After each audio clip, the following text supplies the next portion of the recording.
ఓం శ్రీ గురుభ్యో నమః. త్యాగమే యోగము.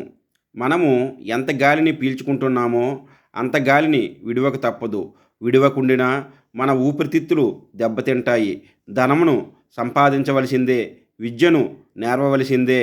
కానీ ఈ ధనమును, విద్యను తిరిగి సమాజం కోసం సద్వినియోగపరచాలి.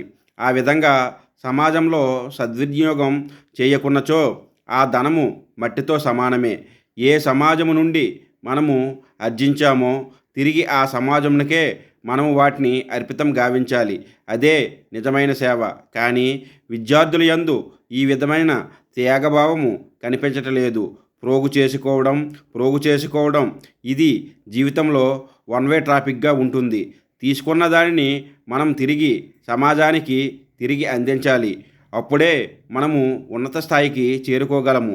కేవలం ధనమును మాత్రమే కాదు, మనలో ఉన్న దుర్గుణాలను త్యాగం చేయాలి. ఆస్తిని, ఆలిని వీడి అడవికేగుట కాదు, భావమందు దుష్టభావము వీడుటే త్యాగమగును. అదియే యోగమగును. బాబా.